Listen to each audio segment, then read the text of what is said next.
Hello, everyone. Welcome to Cerulean Arts Gallery for tonight's tour and talk with Bill Scott. It's in conjunction with his exhibition, A Fleeting Harmony, Recent Watercolors and Etchings. The exhibition is up through May 15th. You can come and see it in person. We're open Wednesday through Friday, 10 to 6, Saturday, Sunday, 12 to 6. And you can also see everything on the website. And I'll put a link to Bill's show in the chat so you can see it there. We're recording this talk and we're going to put it on YouTube in a day or two. So if you want to hear it again, you can see it there. And you can also see and hear the talks for all of our other exhibitions for the past couple of years. So we do these with all our shows now. If you have questions for Bill along the way, please put them in the chat and Bill will see them or I will see them and I'll lob them over. And please stay muted during the talk because we're going to pick up your background noise even if you don't hear it. So we'd appreciate that. And Bill said he will be here on Saturday, later in the afternoon. So if you want to come down and say hello, see the show, you can. And there is another open there's the collaborative gallery opening with 5 other solo shows opening at the same time, starting at 2. Yes, we have a reception 2 to 5 on Saturday. So a lot of new things to see. All right, so I'm going to spotlight the gallery and for a brief minute also spotlight Bill. And let's give a warm welcome to Bill.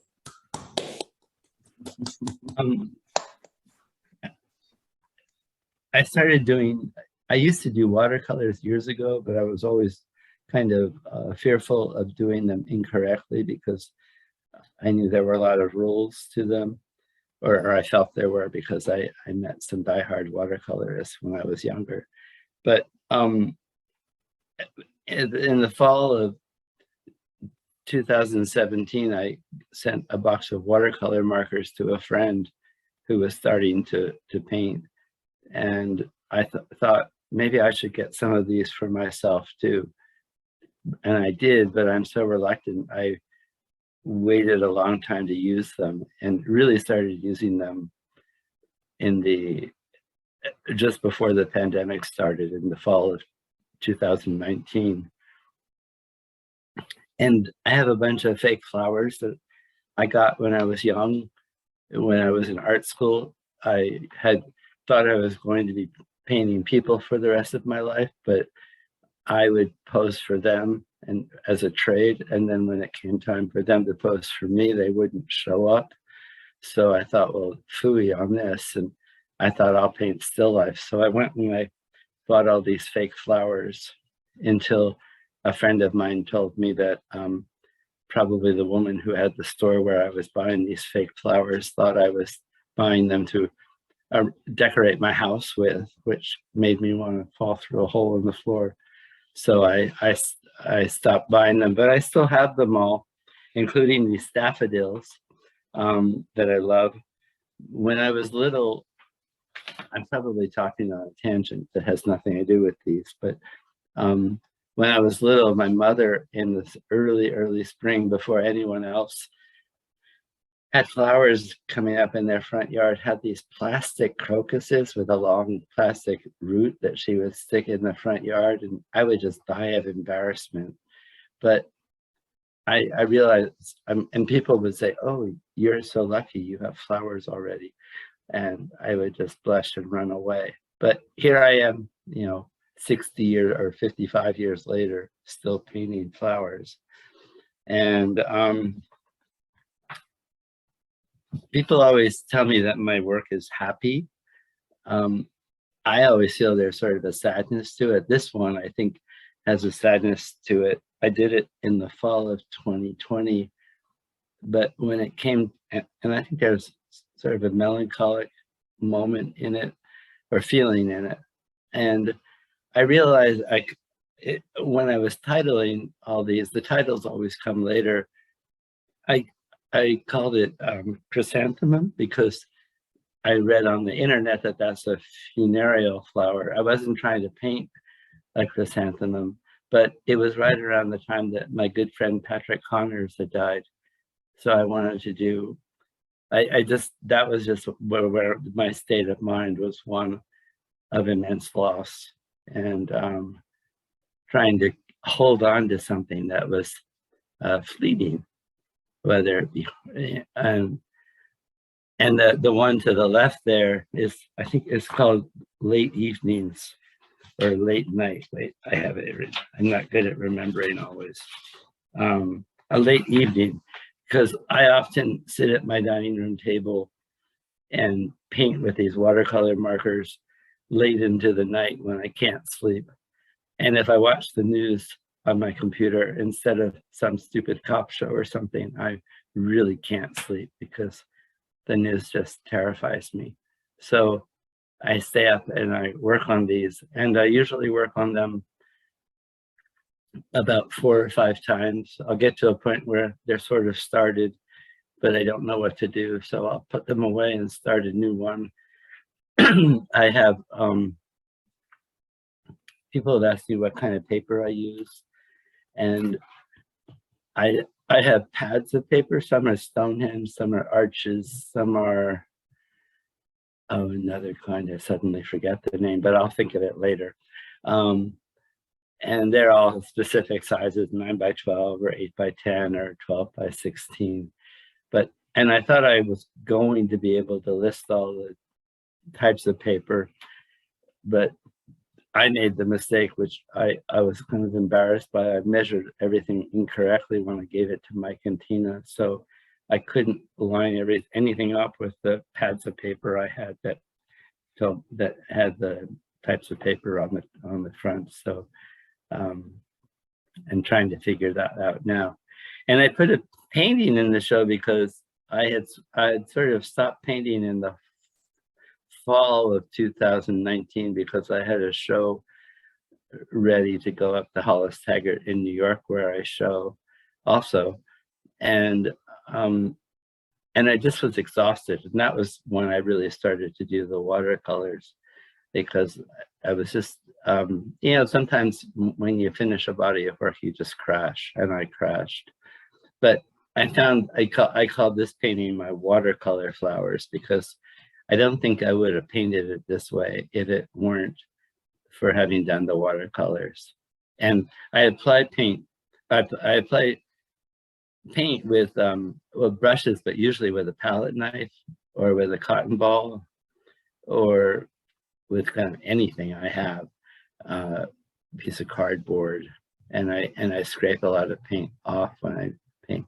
With watercolors, I add more, but I also, when I'm frustrated or it gets too dark or too muddy, I'll either, I drink seltzer water a lot, so I would pour seltzer water on a section of it and then blot it off with a tissue, or I would just put the whole thing in the sink and scrape off as much of the watercolor as I could, and then flatten it out between placemats and paper towels and put jugs of water on it.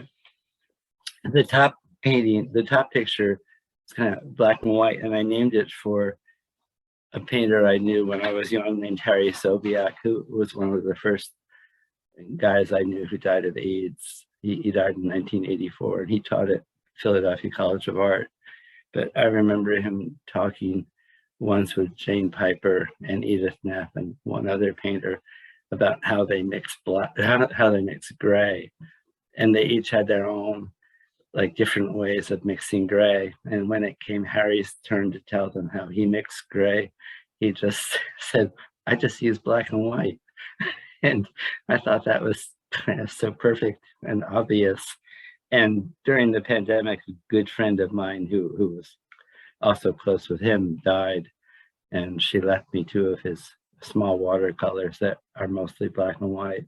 So I titled that picture in homage to him or in memory of him. And when I had the last show at Hollis Taggart, in the catalog I wrote, they used things I wrote. And there are always a lot of circles in my paintings, which I think kind of come out of flowers, or I call them placeholders for something I don't know yet.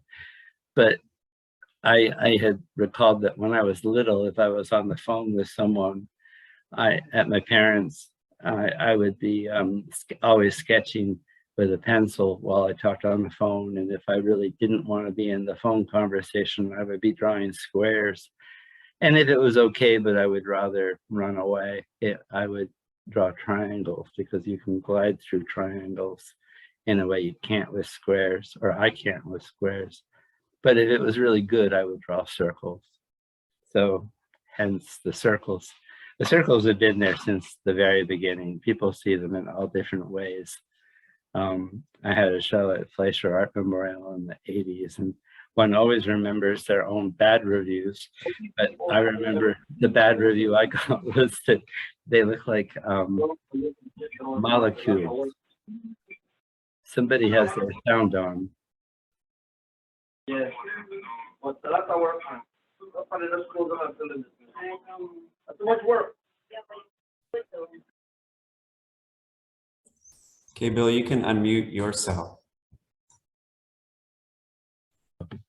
Okay, here Yeah. I am. There you go. Sorry. And I don't know if I should talk about every single one, but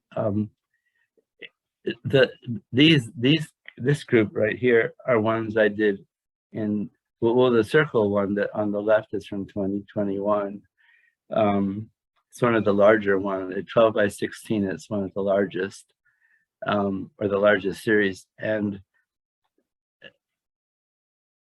that one I kept thinking about, or you know, when I'm painting them, I'm not thinking at all. I'm totally present, the way you are when you walk or play tennis or do stuff you don't have to think about, is almost automatic.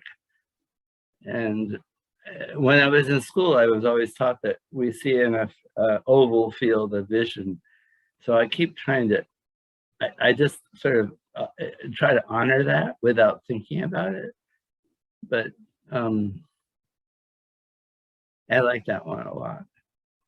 And then the next four little ones are all from another sketch pad that was 8 by 10 inches. And I did these right around the time I had to order the frames, and Tina was making the announcement for the exhibition. And I was really, it doesn't sound too deep, but I was really happy with them. And I wasn't going to show more than 20 pictures, but when I started doing these, I thought I want to include these too. I always am amazed at how egocentric artists become, including myself, before they have a show. And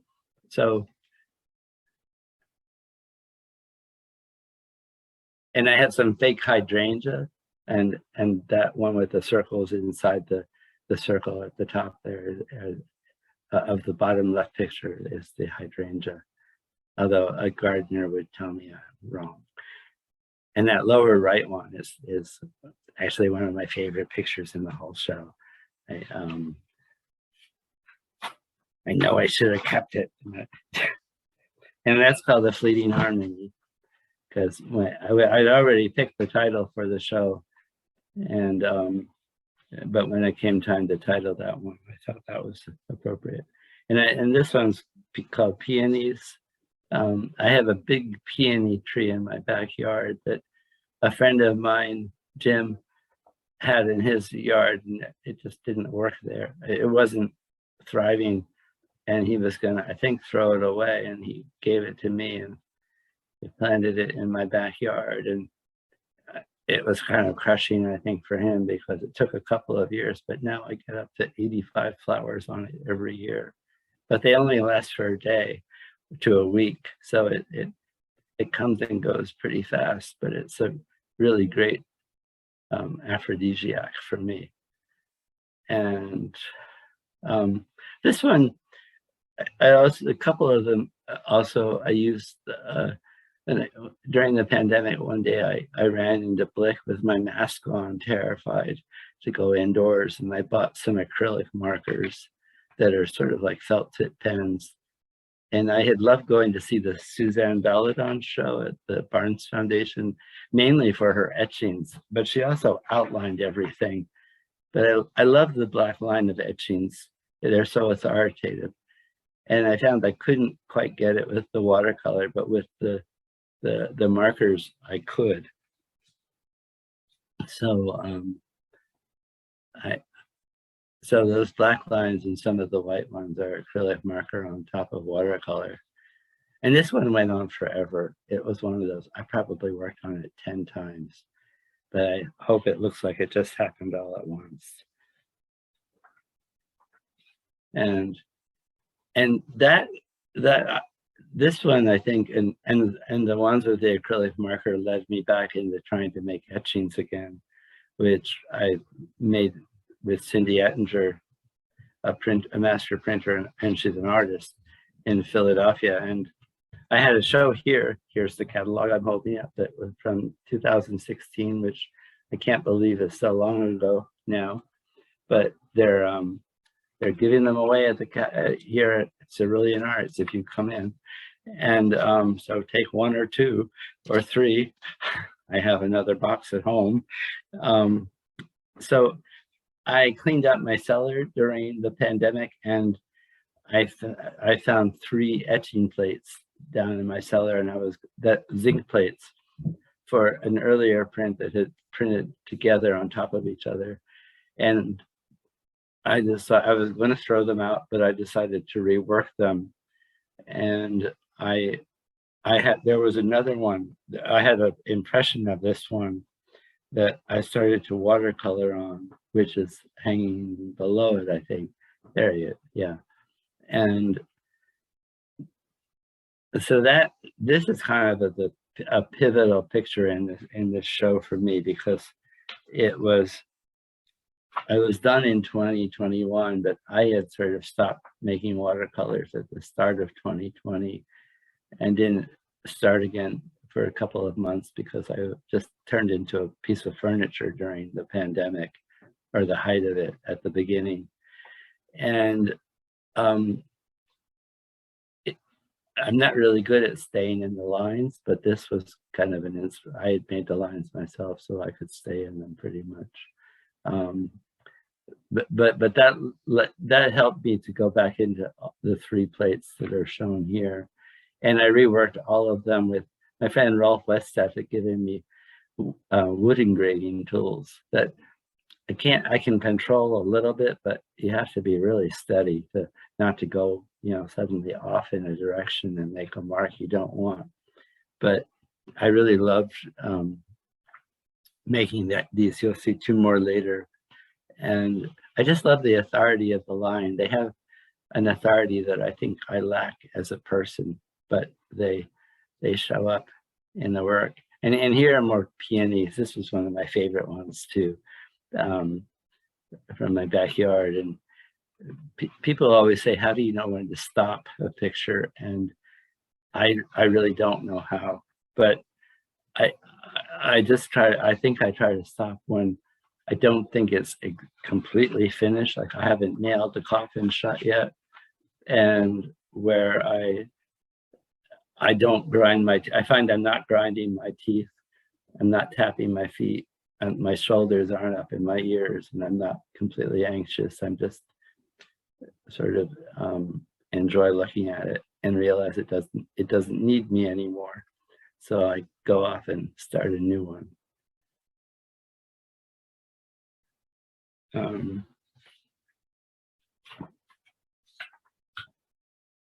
And I'd always liked Tondos, the painter who probably cast the longest shadow on me, Joan Mitchell, was doing Tondos when I stayed with her in the 80s. And my other mentor, teacher, friend, Jane Piper, did a few tondos.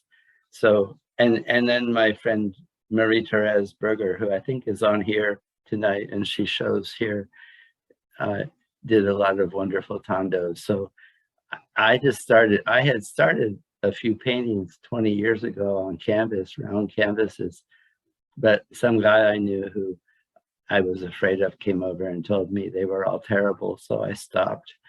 But then about 15 years later, I thought, you know, I'll show you. So I started them again. It's really not always good to show people your work when you're working on it. And so I found myself going through all my dishes because I was throwing them away too during the pandemic. And I would just put them down on a paper and circle them, and it became really fun. The one on the right there is another one that I had titled for Harry Soviak. And the one on the left was called A Lingering Memory, which I think probably connects to that. I'm kind of a depressive person. The pictures look happy, but I'm, oh yeah, thank you, Alan Lincoln. Hondos are round pictures, but on here they're on square or heart vertical pieces of paper. But so A Lingering Memory, I once called the picture A Lingering Grief, and the gallery where I was showing then it's now closed. The owner of it got mad at me and said, "You can't call a picture that," but I did. And then the next one to the right of the rose for Harry at the top is called Sleepless Nights because it's pretty much where I am a lot of the time. And that again was one that I went over and over again. Sometimes they get, I mean, I hope there's a buoyancy to them, but they are, there's also a sadness to them. And then an inspirational evening was titled for my friend Mark Amoratico, and who I went to 9th grade with in San Francisco, and he lives in San Francisco now. And his wife is a wonderful jazz singer. And he started calling me up during the pandemic about once every week or two, and we would talk for 2.5 hours each time. And his father was a painter, so who I knew, so we have a lot to talk about. And it cheered me up. I'm grateful for everybody who connected with me during the pandemic and talked to me. And then the two black and white etchings coming up are two of the other plates from a print I'd made 20 years ago. And these plates were far more reworked than the other one. And I got to a point where I thought they were just I was going to obliterate the image if I kept going, so I stopped. And it was great to work with Cindy Ettinger again. She's another person who's really helped me tremendously as an artist, and I've learned a lot from her. And I probably would paint differently had I not been making etchings with her for so long. And I learned something from her every time I make one. And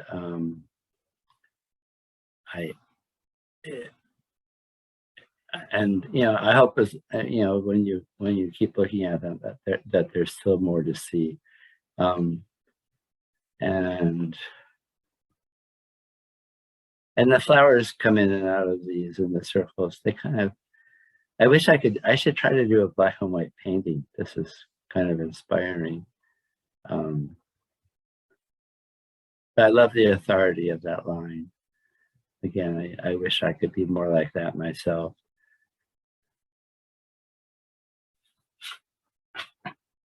And the top round tondo, that's redundant, is called Impatient for Spring.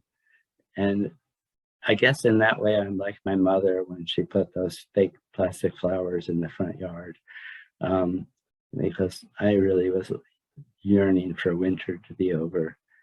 And just to be able to go outside and take a walk after dinner and not be afraid, because it was lighter still. And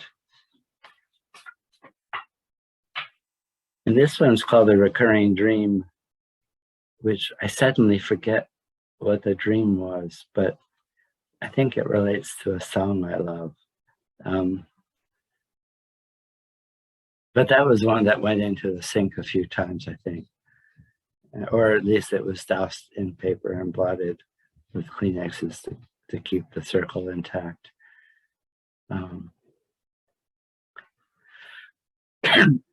From Cynthia, she has asked, what kind of paint do I use? I use watercolor markers that are, they're like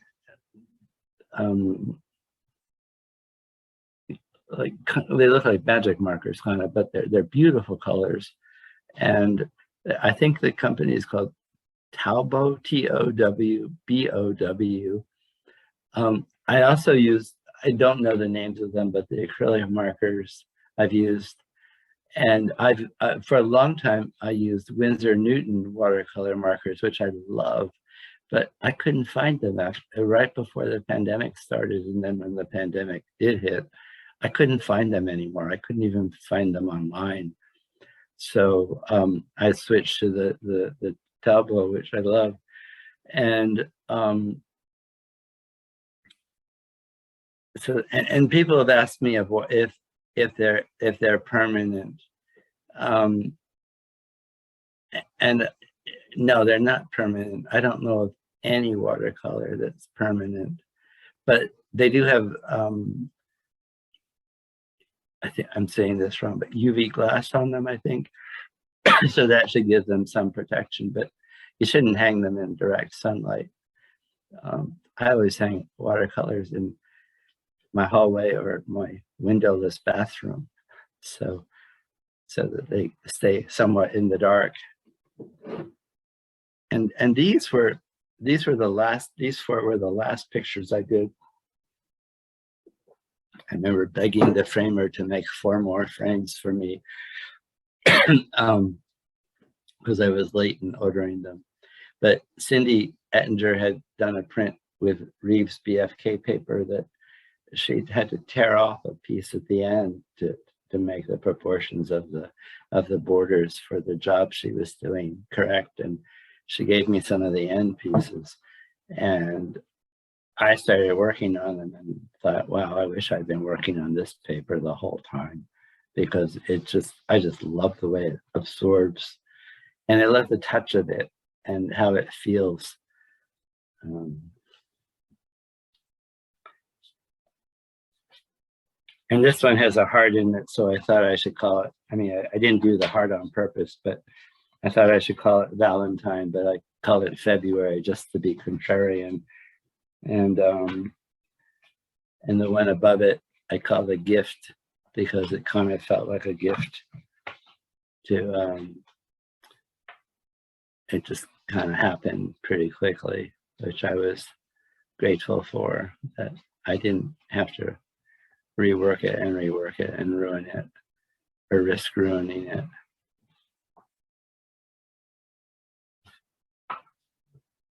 And then the last one, this one is called Arbor Path. And I'd read an article with another word for that, but then and I thought, oh, that would be the perfect title. But then I couldn't remember it. So it's called Arbor Path, kind of like a trellis. And it's, I've known a lot of painters who painted at Giverny in Monet's garden, where there's probably some of you have been there and walked through it, where there's sort of an archway of plants that you walk through towards the front door. And I've had a lot of people, while I was doing these, talk to me about Joan Mitchell, who lived near Giverny, because there's a big Joan Mitchell show right now in Baltimore at the Art Museum. And I found all these old photographs I'd taken at her place, and also of Monet's garden. And although I don't paint from the photographs, I want the pictures to feel like memories of places or like real things. I don't set up a still life and paint from it, and I don't. I'm not actually trying to paint a specific place or a specific thing, even though I do have the fake flowers, but that I look at. But I want them to kind of to suspend disbelief and to looking at them and to feel like a real place or somewhere you feel you might have been, or I feel I might have been. I can't really speak for other people. I mean, I obviously can't speak for other people, but for myself, I almost want to feel like I can walk into them and but I don't really think about any of that consciously when I'm working, which I think when I try to describe them like I am now, I think I probably really frustrate people who want more of a cut and dry answer or a, process 1, 2, 3, beginning, middle, and end. I don't know how to do that. And if anybody has questions, please interrupt, because I could go on talking forever, but I might not. But my father always used to say, you're talking a lot, but you're not saying anything. So I'd like to feel I'm saying something. So, Bill, it was fabulous. You are saying a lot. I just wanted to know, when you say you paint and you don't use watercolor, are you using acrylic or are you using oil? oh, well, all of these except for the one oil painting. Oh, there is an oil painting. Okay, Yeah, I thought the biggest one there. yes, On the right now is 24-inch square oil painting, and I put that in the show, well, sort of as a link to have black and white etchings, dry points, color work on paper, and then to show that it relates to the painting. It's so great. It's a great segue from watercolor into oil. I love it. Thank you so much. Thanks. Anyone else want to ask a question in person, or are there any questions in the chat box I didn't answer? Yeah, at this point, you could just unmute yourself and ask away. Oh, Bill, Sue from the neighborhood. Oh, hi. Hi, can I ask you, when somebody takes one of your pieces home, do you ever visit them in the new setting? There's one person on here who I visited many times, who has pictures of mine. But I don't always meet the people. I don't always know. I mean, sometimes if I know who it is, I'll thank them profusely, usually, if that works. But many of the pictures I never see again, which is also okay. I mean, some of them I miss. I made during the pandemic, I thought I kept much better records than I have. And I made a catalog of all my work. I had all my slides scanned, and I needed an achievable task, because painting does require a lot of vulnerability. And that was, with the pandemic, at the start of it, it was too much vulnerability, or more than I could handle. So I made this catalog, and I was amazed at how many pictures I have no idea where they are anymore. I think your show is just fantastic, and you're so humble about all your painting. And I think they're just masterpieces. Everyone is just a treasure.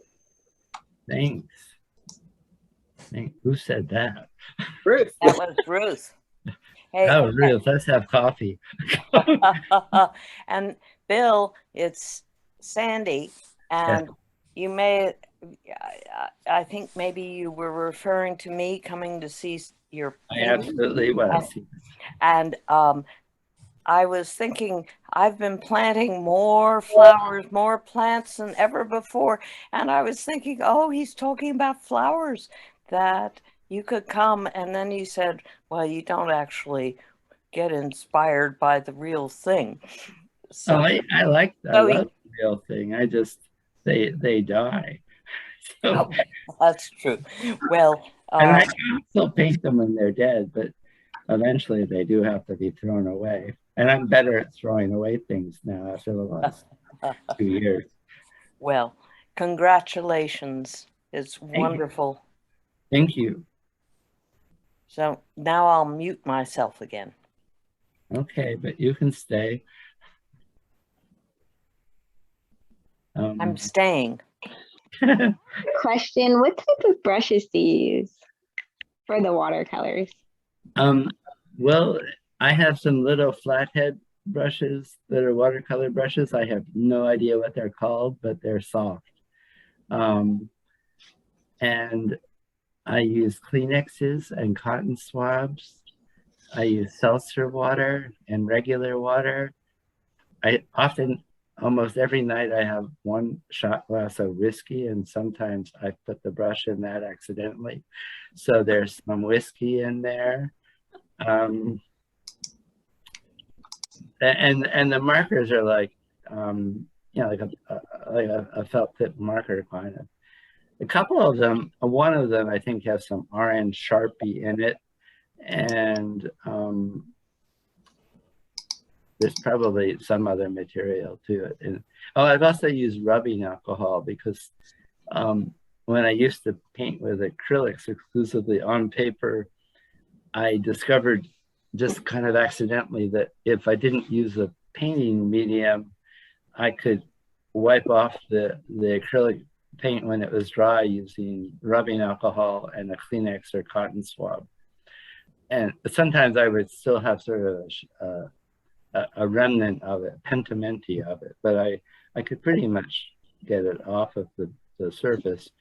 So I tried that, and I knew someone who also used rubbing alcohol as a painting medium when they painted with acrylic because it dries faster than watercolor. It pretty much evaporates the meat. It dries faster than water. So it evaporates pretty quick. So I tried using that with some of the watercolor just to dilute them, but I found it didn't work quite as well, but it did make the color sink in a little more deeply into the paper. So it gave me a slightly different type of recessive space than I could get just with water.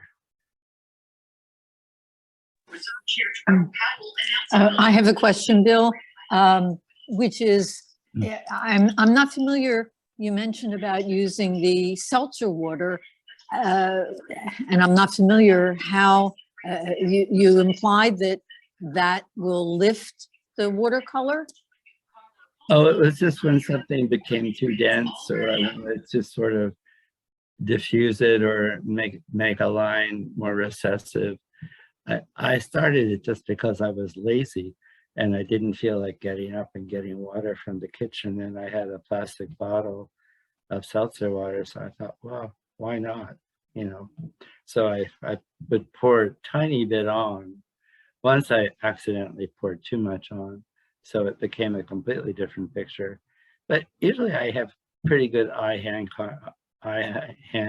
space relation ability, and I would just pour it on, or I would wet the brush with it or wet a Kleenex with it. It's not real high-end, it's not a high-end way of working, or you know, it doesn't require a lot of technical expertise. I just have faith in the process. It just, and I always have to be willing to fail. I think failure is the best way to grow. Usually whenever I make a print, the first impression of it we pull off at Cindy's, I look at it and I always think, wow, this isn't at all what I wanted. And then I'll just go, well, how do I make this look like it was intentional? Like, where do I go from here? Rather than trying to make it something that wasn't achieved, like, let's see what this can become. Bill? And that's like painting too. Yeah. Hi, Bill. At first I was kind of disappointed to see that you were using those markers because I like the heft of the oil paint in your old paintings, but your gallery tour kind of won me over a bit. I do want to recommend Faber-Castell felt tip colored pens. They come in a huge variety and they are light safe. Mm-hmm. Faber-Castell. Okay. But it's good. I presume your work is behind plexiglass? No, I think it's UV glass. Oh, UV glass. Okay, that's good. Yeah. Because Yeah, plexi yeah. really holds back UV light too. But I'm It might warming be up to UV plexi. I'm not remembering. Why did you switch from oil to these markers? Oh, well, I started using them in the fall of 2019 because I had a box of them. Okay. And I guess also I had helped the year before I had helped empty Gilbert Lewis's house when he was moved to the Alzheimer's care. And he's an artist who has work here too, and who did beautiful watercolors. And he had a few boxes of them that I gave to younger painters, but then I thought later, I also thought, wow, why did I give them all away? I should have kept one for myself. So I went out and bought a box, and I had finished everything for a show that was coming up that was supposed to open in April 2020. And so around November of 2019 or October, November, I had started working with watercolors just to take a break. I just couldn't. I'd finished everything. I'd ordered the frames. Everything was done for the show, and I was just exhausted. So I never expected to show these to anyone. Mike and Tina came over one day, and I showed them what I was working on, and they were organizing a show and four works each by several different artists. And John Thornton made a wonderful movie about the show that was released on YouTube last week. I saw that. And in it, I said they invited me to be in the show, but as soon as I saw the movie, I thought, oh, they didn't invite me. I invited myself. So I asked them if I could be in it, and they were really kind to say yes. And someone asked if I start with the color or the line. It goes back and forth. That one called The Lingering Memory that was half yellow. I painted the yellow first, and then just it's the one by the at the end of this wall. I just painted the yellow and then just left it there like that for a few days. And the one next to it, actually the perfect answer to this question, I painted the rose first, and then it's funny that I never thought of this before, but that the color goes from the center to the right, and the left half is white paper. That probably has something to do with the way I think or structure space. But there the color came last. Oh, well, but it always goes back and forth. There's no, I mean, there's no real formula for me. And it's kind of like people who, you know, in any artwork, if you're into it, it's full of infinite differences and possibilities. And if you're not really into it, it's the same old, same old. So, but for me, it's full of infinite possibilities. Any other questions? Am I missing questions? Or? Oh, yeah, Bill, I hope I'm not being too noisy here, but I was interested in your attraction to the authority of lines in these etchings. And I wonder about how that expresses, and does the authority in those lines reflect your intentions, or are they happy accidents of the medium? It's a combination of both. I can't really analyze the pictures, I can talk about the titles I choose, and they're prompted by my association to how I feel when I look at a picture or what I think of, almost like when you read poetry, the fleeting images that go through my mind anyways when I read something. They're there, they're real, but they dissipate very quickly. I don't hold on to them. It's like trying to remember a dream. It seems really profoundly deep, but it 15 minutes later, I don't know what it was. I just wanted to make I want the image to be resilient and sustainable, and to have something to look at every time you look at it. I remember a painter friend of mine once was staying with an art collector we both knew, and opposite his bed was the most atrocious painting I could imagine having to go to bed to or wake up to. I just couldn't believe it was hanging there. It just seemed totally sadistic. And I said to him, how do you go to bed with that? And how do you wake up? And he said, oh, that's nothing. When I look at it, I see the whole thing in 15 seconds.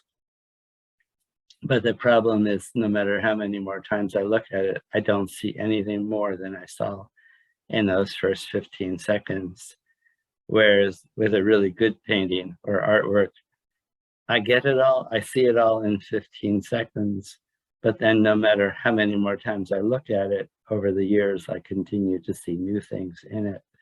And that's what I want, I guess, for my own pictures, to have a resilience and a sustainability. That's beautiful. They do. Thanks. They do. How do you get the brilliance of the color in watercolor? I have no idea. It's just the way I work. You have a really brilliant way of bringing out color. I love that. Thanks. Thank you so much. Thanks. I'm sorry I don't have a better answer for that. But I don't, well, anyways, I don't think I know what to say right now, so I won't say anything. Anyone else? I'm really grateful for this exhibition. It's the first, I've had 4 shows during the pandemic, and this is the 5th one, and it's the first one I've seen in person, and it was great to see everybody. I stayed out on the pavement during the opening and greeted people out there so that there would be no congestion inside, and that Mike and Tina would be less likely to be affected by anyone who might be compromised. And it was really a pleasure to see everybody. And I'm going to start working on remembering people's names better. But I don't know what else to say except thank you. Thank you, Bill. Okay. Over and out. Right. Hey, Barbara. Thanks everyone for coming. I don't know all of you, but I see a lot of the names, and I wish I could sit down and talk with all of you. All right. Thanks everyone for coming, and hope you have a great night. Thank you. Bye. Thank you.